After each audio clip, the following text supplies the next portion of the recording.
Bonjour, bienvenue dans cette nouvelle vidéo, je vous souhaite une excellente année. Je vous souhaite de vous trouver capillairement parlant, contrairement à moi, donc s'il vous plaît, faites abstraction. J'arrive un peu après la guerre, vous avez déjà sans doute vu passer des dizaines de vidéos bilan 2024, etc. Mais je suis quand même hyper enthousiaste de filmer ça parce que je vais vous parler vraiment de lectures que j'ai beaucoup aimées et dont pour la plupart j'ai encore jamais parlé sur la chaîne, donc voilà. Petit rappel nécessaire, cette vidéo n'est pas sponsorisée et si vous appréciez ce que je fais sur cette chaîne, si vous avez déjà lu des bons livres grâce à moi ou si d'une quelconque manière mon travail vous apporte quelque chose, n'hésitez pas à faire un don même de 1 € ou 2 € sur mon Ko-fi, le lien est dans la description. Les petits dons mensuels, c'est vraiment ce qui m'aide le plus. En général, vous êtes environ 20 000 à regarder chacune de mes vidéos, et s'il y a ne serait-ce qu'un dixième des personnes parmi vous qui donnaient 1 € sur mon Ko-fi, ça me permettrait totalement de vivre et d'entretenir cette chaîne régulièrement. Je vous en serai très reconnaissante si vous pouvez le faire et je suis très reconnaissante aux personnes qui me soutiennent déjà. D'ailleurs, en fin de vidéo, je ferai un bilan un peu plus personnel et un peu plus global au sujet de 2024. Au sujet de l'avenir de la chaîne, de comment ça va se passer pour moi en 2025, etc. Mais si ce qui vous intéresse c'est avant tout les livres, et je vous comprends, on est donc parti pour mes lectures les plus marquantes de l'année. Il y a un petit timecode en bas, n'hésitez pas à passer au livre suivant s'il y en a un qui vous intéresse pas trop. Prenez un peu de linge à plier, un gâteau à faire, un tricot, un coloriage, ce que vous voulez. On part sur une vidéo tranquille, au calme, à l'ancienne, et je vais vous parler de ce truc trop bien. Je suis trop contente!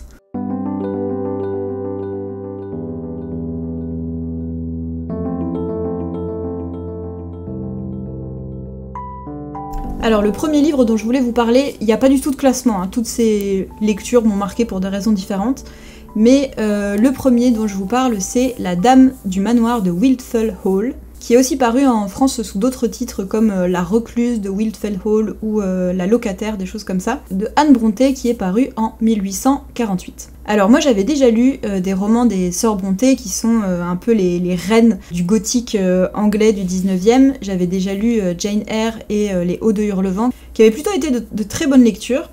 Et en fait, Anne, c'est la plus jeune de la fratrie. Son livre le plus connu, c'est un texte qui s'appelle Agnès Grey, et qui apparemment est un livre assez sage, qui reflète un tempérament qui est beaucoup plus sérieux et beaucoup plus discret aussi que celui de ses sœurs.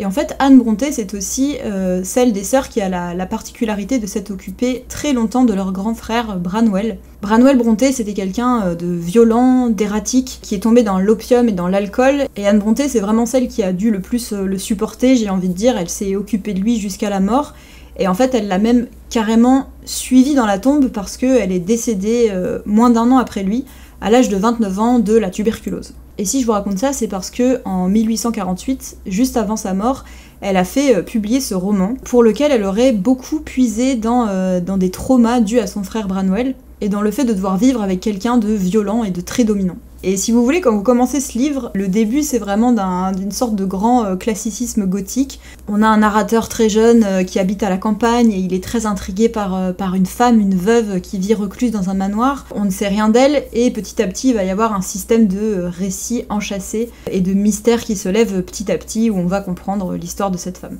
C'est un roman absolument fascinant sur une relation toxique et empreinte de domination et de violence conjugale. Ça dépeint de manière à la fois très digne et déchirante la vie d'une femme qui se retrouve liée par le mariage à un mec absolument imbuvable. Et le roman illustre aussi très bien les conventions sociales de l'Angleterre victorienne. On voit très bien aussi à quel point l'expression des corps est très contrôlée et très réprimée, et à quel point les femmes doivent encore plus se surveiller.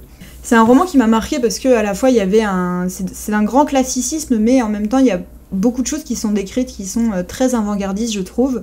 Et on retrouve aussi une sorte d'intensité et de désespoir qu'on retrouve pas, je trouve, dans d'autres romans victoriens. Et parfois juste lire une femme au 19e qui erre au bord d'un lac, prise dans les affres de la domination masculine, mais qui lui tient tête et qui reste hyper digne, je sais pas, c'est un mood dont on a besoin.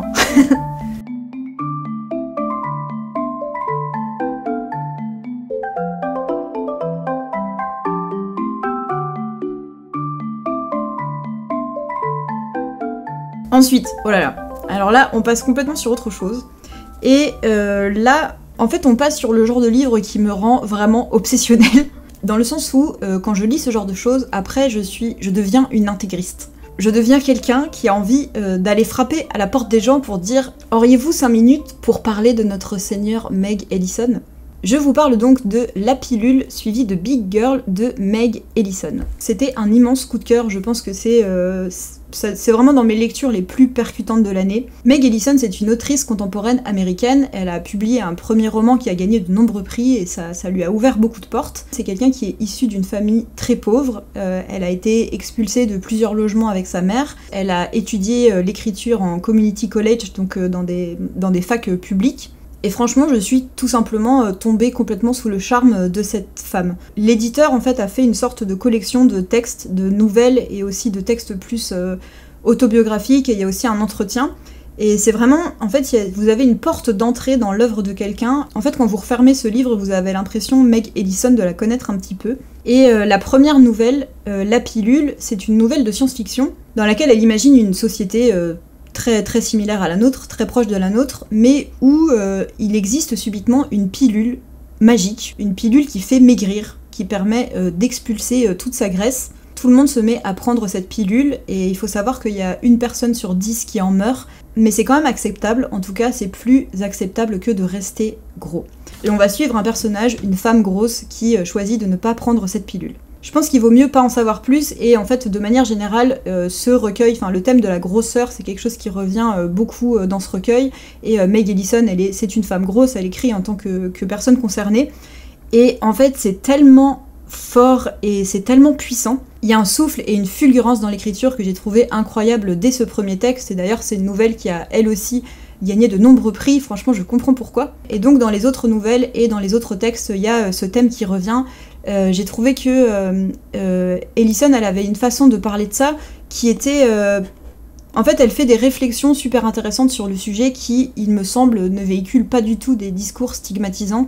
Au contraire, elle réfléchit sur la grosseur et sur le rapport de notre société à la grossophobie et à la stigmatisation des corps gros. Dans un autre essai qui est dans le texte, elle parle de son rapport à la blanchité, elle parle de son rapport à la littérature. Enfin, bref, franchement, je sais pas comment vous dire autrement, j'ai juste eu un crush incroyable sur cette personne. Je trouve que encore une fois, que le travail éditorial, là aussi, de réunion, enfin de choix de tous ces textes était super bien fait, super bien articulé. Je peux que vous le recommander. C'est quelqu'un qui a un esprit et une intelligence qui m'ont énormément plu, qui m'ont totalement séduite, et elle a un style qui peut être trompeur parce que ça peut sembler très simple, mais pour moi c'est absolument pas le cas. Franchement, il y a de la sophistication, il y a du génie qui va droit au but, l'air de rien. En fait, elle a ce ton des personnes qui arrivent à vous insulter, mais sans être grossière, ni hausser la voix, dans le plus grand des calmes. Et il y a un passage d'un entretien où elle parle de sa fascination pour l'apparente simplicité du style d'Hemingway, et elle dit « Le factualisme en tant que style est plus que ça. Il ne dit pas simplement le qui, quoi, quand, il nous met au milieu. Comme toutes les choses géniales, ça a l'air facile jusqu'à ce qu'on essaie de le faire. » Et c'est exactement ce qu'elle fait avec ses textes, mais parfois aussi avec une sorte de force poétique qui est magnifique. Je vous lis juste 4 lignes par exemple. « Je suis polie envers mes confrères grassouillets quand ils sont victimes de la pression. Je comprends ce qu'ils traversent. Les gens minces qui parlent de régime me remplissent d'une envie de meurtre liquide. Une orque parmi les anguilles, je projette mon ombre sur leurs bras et leurs efforts, et ils me contemplent avec une pure terreur. » Voilà, la review était un peu chaotique, j'espère que ça vous a donné envie de le lire parce que pour moi c'était vraiment un très très gros coup de cœur.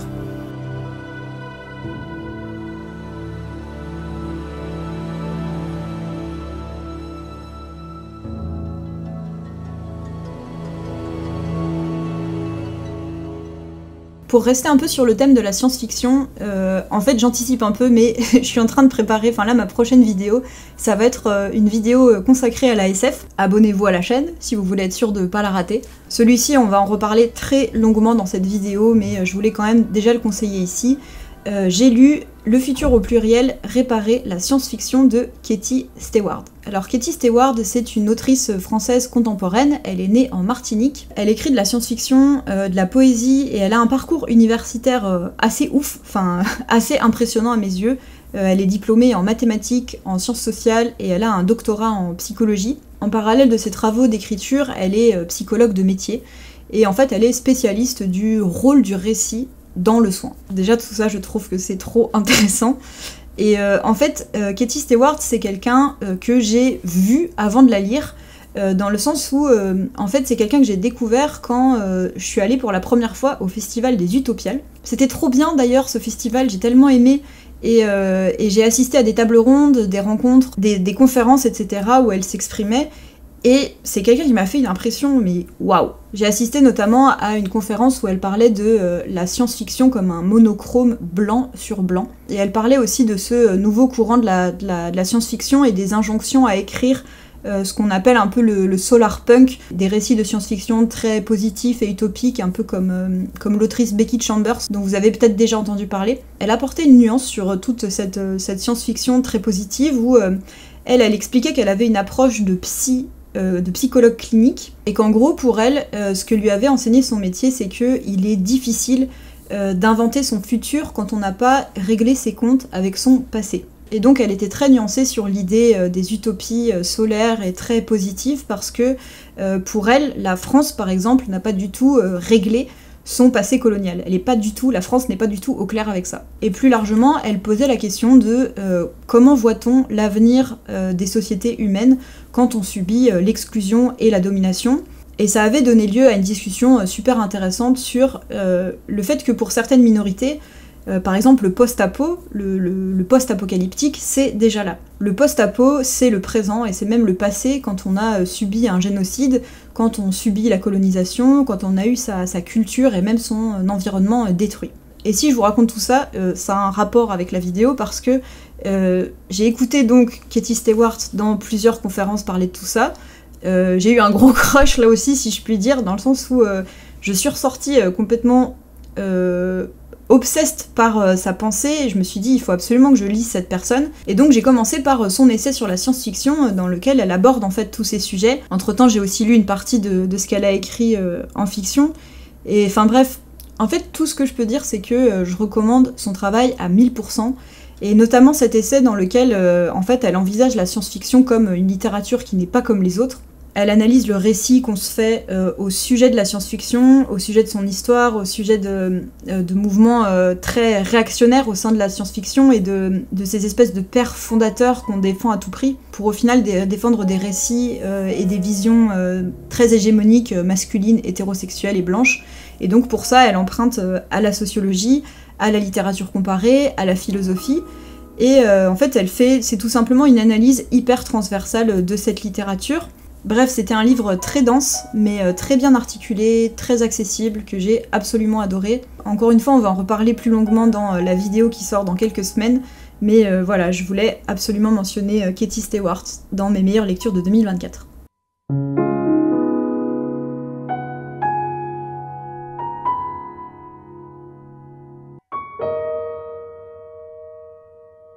Ensuite, oh là là, ça va être dur d'être brève sur ce livre, tellement j'aurais 1000 choses à dire, mais j'ai lu L'Abvona de Ottessa Moshfegh, qui est un roman contemporain. Alors j'avais déjà lu Ottessa Moshfegh, j'avais lu un roman d'elle qui s'appelle Mon année de repos et de détente, qui avait pas été une super réussite, que franchement j'avais pas compris, je n'étais pas la cible de ce livre je pense, alors que là, avec L'Abvona, là c'est bon, là j'ai compris. Alors attention, c'est un roman extrêmement sombre et éprouvant. Je sais même pas il y a combien de trigger warnings dans ce livre. Partez du principe qu'ils y sont tous. C'est un roman qui se passe au Moyen-Âge. Et plus le temps passe, plus je me rends compte que j'adore les écritures modernes du Moyen-Âge.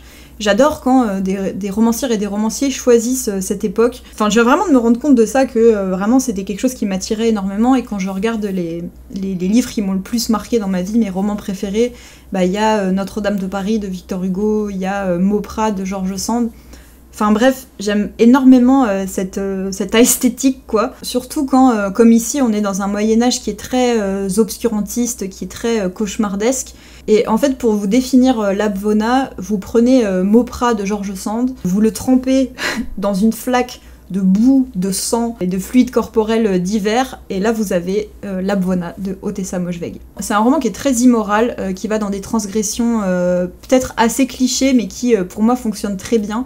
C'est un roman qui parle de monstruosité, qui est habité par un symbolisme qui est hyper fort. Il y a des histoires effroyables vraiment de monstres, de domination, de cannibalisme, d'inceste. Enfin voilà, c'est ce genre de livre quoi. Et dans l'écriture, il y a une forme de sécheresse qui est assez précise, mais avec quelque chose qui m'a vraiment frappée, c'est un certain sens des comparaisons. Parfois vous êtes en train de lire et il y a une comparaison d'un coup qui vous attrape, qui vous saute aux yeux. J'avais noté un passage, donc tous les personnages sont en train de crever de faim et de soif. Là on parle d'un personnage et elle dit « Son corps était aplati, dégonflé.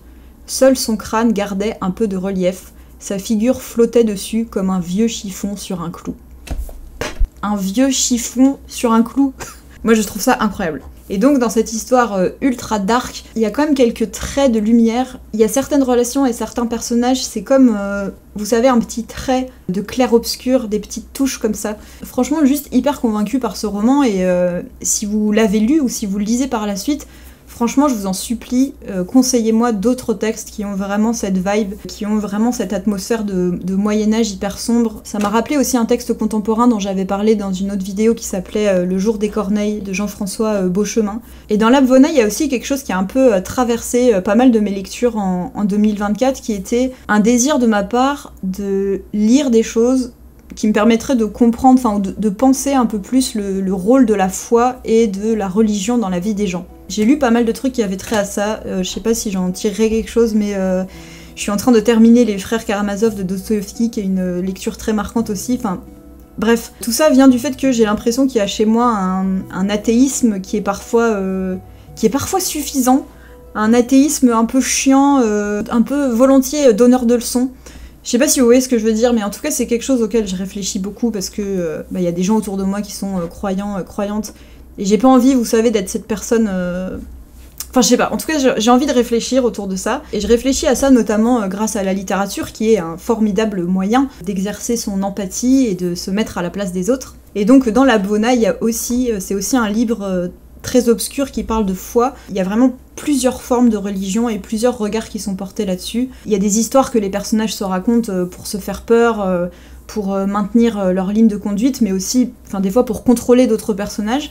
Et puis il y a d'autres formes de religion, notamment il y a la religion des domestiques dans l'Abvona, que j'ai trouvé super intéressante. Enfin bref, je pense à un roman qui peut être perçu comme bêtement provocateur, alors que moi j'ai trouvé ça super riche, et j'ai passé un bon moment de lecture, si on peut dire ça, venant d'un livre qui est aussi immonde, quoi, et qui raconte des choses très dark et très immorales.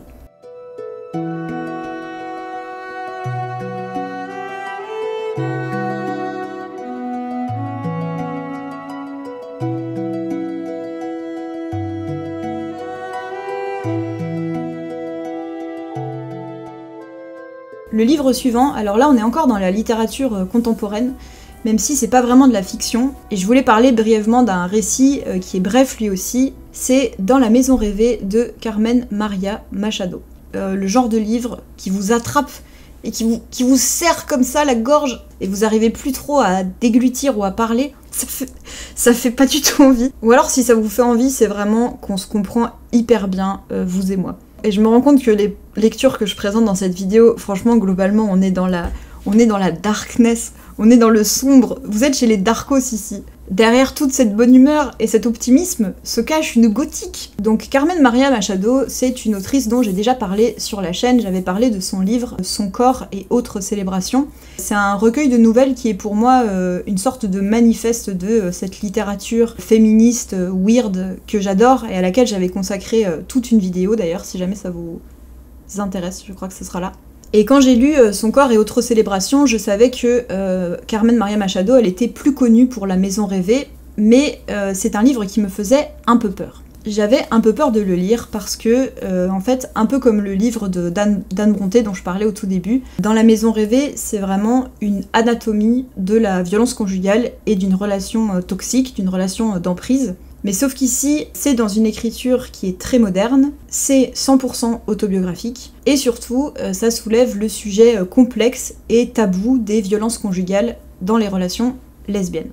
Et l'autrice écrit dans le livre « Je pénètre dans l'archive qui établit que la maltraitance conjugale entre des partenaires partageant une identité de genre est une chose non seulement possible, mais courante, et qu'elle peut ressembler à ce qui suit. Et plus loin dans le livre, au départ je pensais que j'étais spéciale. Ce fut très douloureux de découvrir que j'étais ordinaire, que tout ce que j'avais traversé, un paysage dévasté et cristallin où je me frayais, pieds nus, un chemin, remplissait en réalité des livres, des rapports et des statistiques. Ce texte, il m'a balayée, j'ai pas d'autres mots pour le dire, et quand j'avais partagé des extraits un peu sur Instagram, j'ai pu voir que les personnes qui ont lu ce livre, en général, on se sait quoi. L'autrice, elle organise son récit en chapitres très courts, il y a quelque chose d'hyper incisif dans la forme, et en même temps, elle aborde cette histoire avec une sensibilité, avec une esthétique aussi qui est un peu fantomatique, qui est un peu spectrale. C'est une écriture qui hante, comme souvent on est hanté par les souvenirs de violence qu'on a vécu dans l'intimité ou dans l'espace domestique. Et d'ailleurs, elle fait littéralement des parallèles avec le gothique parce que, en fait, elle raconte son histoire comme le récit d'une femme qui est emprisonnée dans une maison. Elle parle du fait de douter de ses perceptions, du gaslighting, de la peur. Enfin, bref, c'est un témoignage d'une relation de violence conjugale, mais qui emprunte à la littérature d'horreur et aux sciences sociales. Donc, franchement, c'était juste brillant, c'était extrêmement fort. Et si certains et certaines ont vu ma vidéo sur les Weird Women, si vous aimez ma chaîne globalement, je pense vraiment à 100% que vous aimerez ce livre. Il n'y a aucun monde, je pense, où on peut rester de marbre face à ce texte. Et donc là, j'ai lu 2 des livres de Carmen Maria Machado, et c'est clair et évident que je lirai absolument tout ce qu'elle publiera.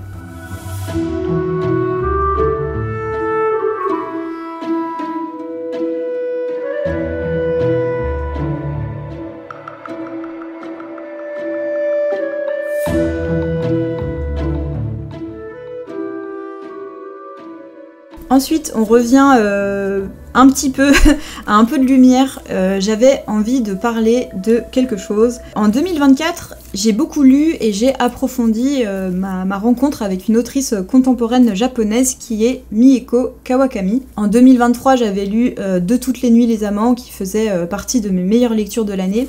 Et en 2024, j'ai lu Heaven et Breast and Eggs. Breast and Eggs, on l'a lu avec les gens de mon Discord, il faisait partie de mon club de lecture avec Sophie. Alors je dis qu'on revient un peu à la lumière, mais c'est une lumière qui est quand même archi blafarde et glauque. C'est toujours globalement un peu sinistre, mais disons que les romans de Mieko Kawakami, pour moi, c'est des textes qui ont déjà très littéralement une forme de lumière, parce que c'est quelqu'un qui décrit beaucoup la lumière. Elle décrit les fenêtres, elle décrit les halos sur les visages, elle décrit beaucoup les objets aussi, comme un verre d'eau, une serviette en coton pliée sur un évier. Et il y a quelque chose de très pictural et même d'un peu aquarellé, je dirais, dans son écriture, si ça fait sens. Et c'est des romans, moi, qui me touchent en plein cœur, qui mettent en scène des personnages extrêmement vides et dépressifs dans le Japon contemporain.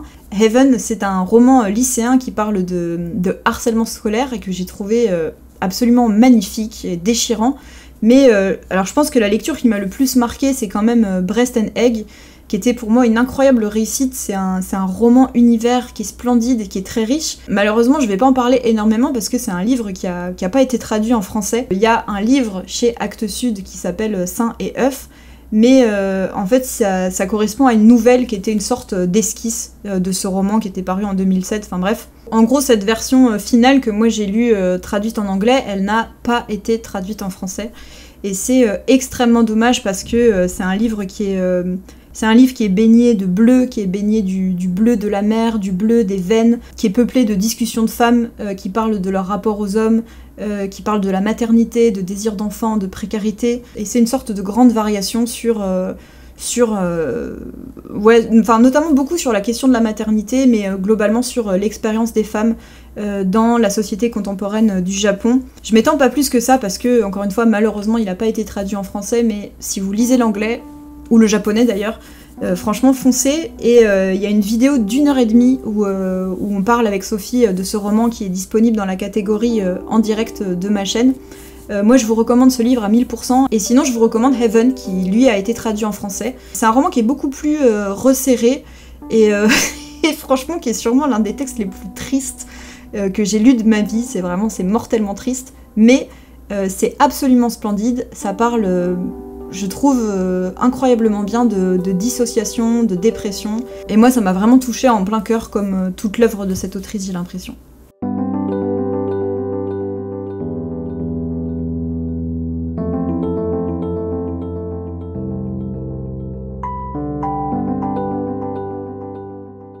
Ok, il y a un faux raccord incroyable. Faites comme si vous n'aviez rien remarqué. On arrive sur les 3 derniers livres de cette sélection. Là, je voulais revenir à un peu de légèreté, mais pour de vrai, cette fois, je vous promets. Je voulais vous parler de Des milliards de tapis de cheveux de Andreas Eschbach. La raison pour laquelle j'ai lu ce livre, là on est encore dans ma découverte de la science-fiction. En fait, j'ai lu ce bouquin parce que quand je disais que j'aimais pas la SF, il se trouvait quasiment toujours quelqu'un pour me dire oh, Margot, si tu n'aimes pas la SF, il faut absolument que tu lises Des milliards de tapis de cheveux.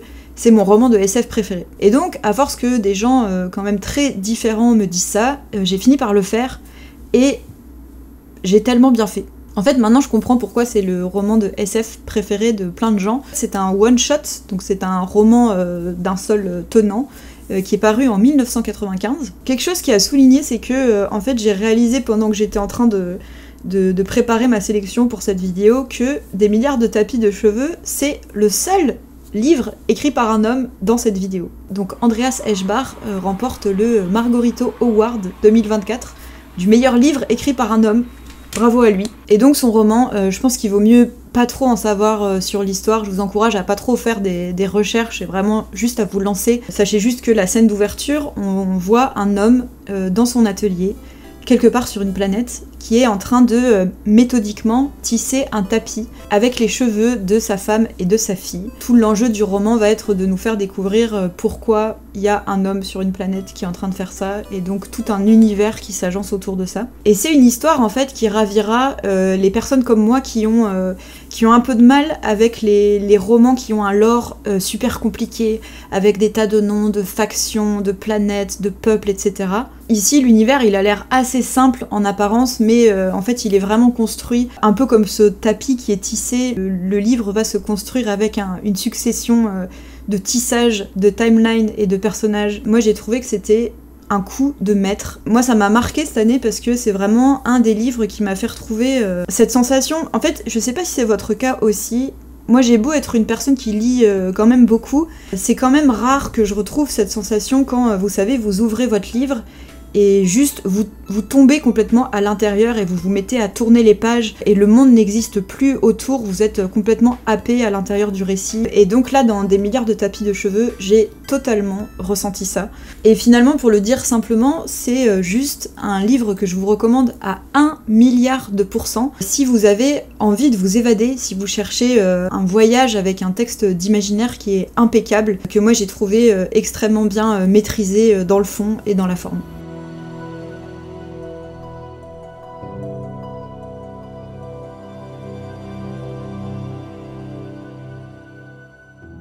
Pour l'avant-dernier livre, j'avais envie de vous reparler quand même une nouvelle fois de Une connaissance inutile et mesure de nos jours de Charlotte Delbo. Charlotte Delbo, c'est une résistante française. Elle a été déportée d'abord à Auschwitz puis à Ravensbrück entre 1943 et 1945. Elle raconte cette expérience dans une trilogie qui s'appelle Auschwitz et après. Donc là, dans ce volume, c'est les tomes 2 et 3. Alors en fait, je peux pas m'empêcher de trouver, c'est une réflexion que je me suis faite un peu rétrospectivement, qu'il y a peut-être quelque chose de déplacé à juger ou à s'exprimer sur la qualité littéraire quand on parle de témoignages concentrationnaires. Et même on pourrait élargir aux témoignages de guerre ou de violence de manière plus générale. Mais le truc, c'est que je trouve que Charlotte Delbo, c'est quelqu'un qui écrit sur la fragmentation de la mémoire, sur la difficulté à retranscrire une telle expérience. Et il me semble en fait que pour moi, on peut tout de même parler d'œuvre en fait pour ce qu'elle fait, pour la façon dont elle met en forme son témoignage. Bien évidemment, un témoignage de la déportation et de ses conséquences, c'est le genre de texte qui vous prend aux tripes. Moi, ça m'a vraiment fracassée, enfin ça m'a atomisée. Elle parvient à nous transmettre des choses, elle parvient comme à effectuer des cadrages et à choisir certains morceaux et certaines images dans son expérience de la déportation qui sont particulièrement forts et glaçants. Et je crois que j'avais déjà utilisé cette image quand j'en avais parlé dans une autre vidéo parce que c'est vraiment l'effet que le texte m'a fait. Peut-être que même que c'est une formule qu'elle utilise, je sais plus, mais c'est comme si elle était au milieu d'un puzzle. Il est impossible de nous montrer, enfin de rendre compte de l'intégralité, mais elle choisit, je trouve, terriblement bien les morceaux qu'elle choisit de nous montrer pour donner une idée de l'ensemble du puzzle. Et donc j'avais envie d'en parler à nouveau, de toute façon c'était impossible de ne pas le compter dans mes lectures les plus marquantes de 2024, et la raison pour laquelle j'ai choisi de parler plutôt des 2 derniers volumes plutôt que du premier, c'est qu'elle parle de l'après. Elle parle du retour d'Auschwitz et de comment vous vivez après avoir vécu des traumatismes au dernier degré chaque jour pendant 3 ans. Et honnêtement, c'est presque toutes les pages en fait qu'elle consacre à l'après, moi qui m'ont le plus fracassée. Toutes les pages où elle parle de la fracture abyssale entre elle et les personnes qui n'ont pas vécu la déportation. Toutes les pages où elle parle de l'incommunicabilité de son expérience, des flashs traumatiques, du vide. Elle dit par exemple, là elle parle d'une femme qui avait été déportée avec elle, Mounette qui disait « Si nous rentrons, rien ne sera pareil. Mais tout est pareil. C'est en nous que rien n'est pareil. Je sais ce qui en moi n'est plus pareil à ce que j'étais avant, ce qui fait que je ne suis pas pareil aux autres. Cette montagne de cadavres entre eux et moi. » Et vous savez, moi, je suis quelqu'un qui pleure assez facilement, je pense, dans la vraie vie, mais j'ai très très peu de souvenirs d'avoir pleuré en lisant, et ce livre m'a fait pleurer. Donc il apparaît ici dans mes lectures les plus marquantes de 2024, mais plus largement, c'est un texte que je n'oublierai jamais de toute ma vie.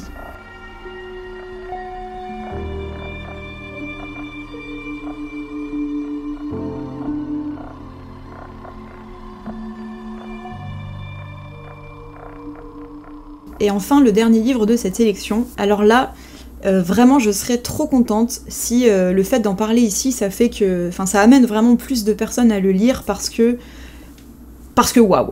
Il s'agit de Le conflit n'est pas une agression de Sarah Schulman. Et ce livre, je l'ai lu notamment grâce à l'influence de 2 personnes que j'estime énormément du point de vue de la pensée politique et même humainement sur internet, que sont la carologie et l'autrice Léane Alestra qui tient le compte Instagram Mécréante. Et donc vraiment je remercie infiniment ces 2 personnes, si jamais d'aventure elles passaient par là, parce que vous voyez, je sais pas si ça va être votre cas aussi, mais j'ai parfois la sensation que y a des moments dans ma vie où il y a une personne, un livre, un concept, enfin d'un coup il va y avoir quelque chose qui va vraiment me donner la sensation d'ouvrir des cases dans mon cerveau, et ce livre il en fait clairement partie. Sarah Schulman, c'est une intellectuelle américaine qui a entre autres énormément écrit et milité au sein de la communauté lesbienne, mais aussi en tant que juive dans le mouvement BDS qui dénonce la colonisation israélienne et qui lutte de manière générale pour les droits des Palestiniens et des Palestiniennes. Et donc en 2016, elle a sorti cet essai qui a été traduit en France en 2021, et en fait, ça va être un petit peu dur à résumer. Ce livre, il va parler de la façon dont on peut faire passer une interaction pour une agression, dans sa propre perception, mais aussi dans celle des autres. En fait, de manière générale, il va parler de la non-complexité avec laquelle on peut traiter certaines situations individuellement et collectivement. Et partant de là, elle va proposer une réflexion en fait sur plusieurs échelles. D'abord dans la sphère intime, dans nos relations interpersonnelles. Ensuite dans nos interactions avec des institutions d'État comme la police. Et puis plus largement à l'échelle des États avec... en fait, elle va prendre l'exemple de la colonisation de la Palestine. Et tout ça va permettre à Sarah Schulman d'agréger en fait énormément de sujets de réflexion autour de cette question du conflit. Et en fait, ce que j'ai trouvé hyper précieux, c'est que elle interroge les dynamiques de domination au sein des groupes dominés. Elle parle en fait notamment des phénomènes d'exclusion, de call-out, et le fait qu'on ne traite pas les événements et les interactions de la même manière quand on a fait l'expérience de la domination et des traumatismes. Enfin bref, j'ai peur d'être confuse parce que en fait ça retracer toute la réflexion de Sarah Schulman, ça demanderait vraiment de détailler son raisonnement. Et d'ailleurs, la carologie, elle a fait une série de vidéos trop bien qui résume en fait vraiment le livre. Je vous mets le lien dans la description. C'est un texte qui est pas tout à fait facile d'accès, honnêtement, parce que il est dense, mais aussi parce que pour moi, il invite vraiment à modifier ses paradigmes sur beaucoup de choses. Mais moi, j'ai absolument adoré, j'ai trouvé ça hyper stimulant, tant au niveau intellectuel qu'au niveau personnel.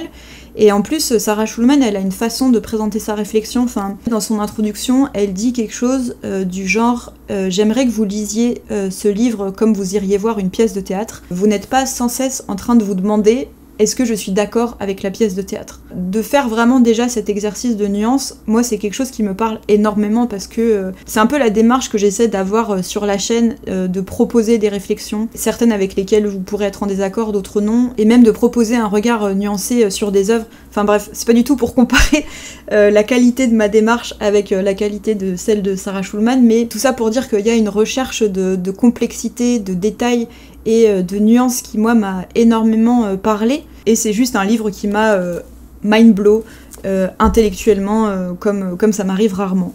Donc je vous le conseille énormément, et je vous conseille encore une fois la série de vidéos de la carologie sur le sujet si vous voulez en savoir plus.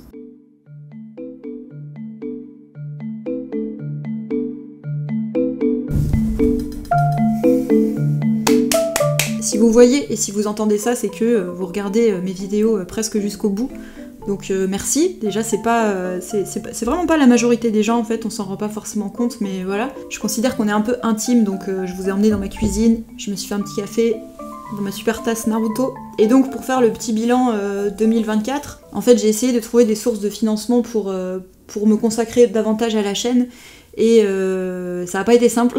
J'ai essayé d'avoir le CNC. Le CNC a une subvention publique pour aider les chaînes YouTube à partir de 10 000 abonnés. J'ai essayé de l'avoir 2 fois et je ne l'ai pas eu 2 fois. Ça a été un peu dur à encaisser, d'autant plus que c'est en fait les dossiers de subvention comme ça, c'est des trucs qui sont vraiment énergivores de fou. Et en tout et pour tout, j'ai perdu je pense au moins 1 mois et demi, voire 2 mois de mon année à essayer d'avoir le CNC, et ça n'a pas marché. Et donc ça a été une énorme perte de temps et un gros échec. Paradoxalement, et malgré ça, en fait, la chaîne, elle fonctionne quand même plutôt bien. Et le truc, c'est que moi, j'ai pris vraiment énormément de plaisir à faire les dernières vidéos. Et donc, j'aimerais bien essayer de voir en 2025 si c'est pas possible de vraiment faire grossir le temps que je consacre à la chaîne dans mon emploi du temps, voire d'essayer d'en vivre à 100%. Et donc, là, en 2025, on va essayer de faire ça. Enfin, je vais essayer de faire ça. Je me suis fixé une durée dans ma tête, vraiment de crash test, pour voir si c'est possible. Et pour ça, donc, je suis obligée de compter sur un peu des sources de financement où je dois essayer d'arbitrer, en fait, qu'est-ce qui est acceptable et qu'est-ce qui ne l'est pas. Bien évidemment, je le dis et je le redis, mais la meilleure solution, la chose qui assure le plus d'indépendance, c'est bien évidemment le soutien communautaire.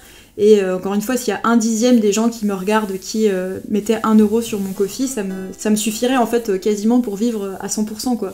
Donc si je pouvais réussir à avoir un SMIC, moi je demande un SMIC, hein, je demande pas plus.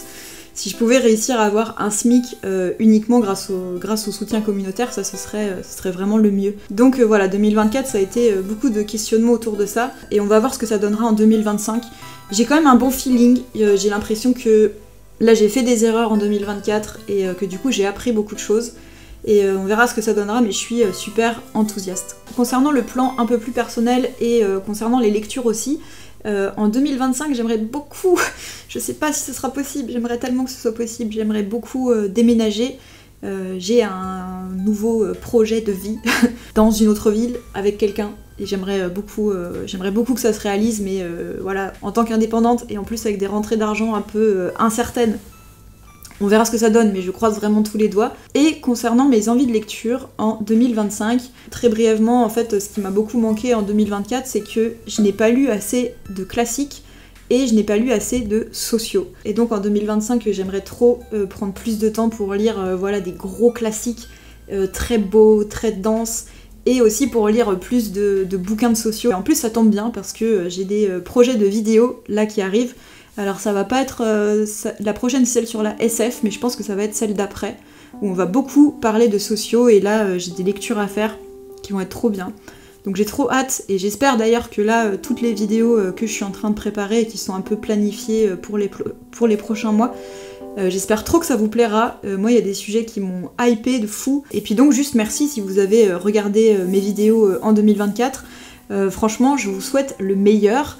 Et je nous souhaite collectivement le meilleur pour les énormes défis, pour le dire poliment, qui nous arrivent sur la tronche. On lâche rien, on est ensemble, et moi je vous dis à bientôt pour une prochaine vidéo.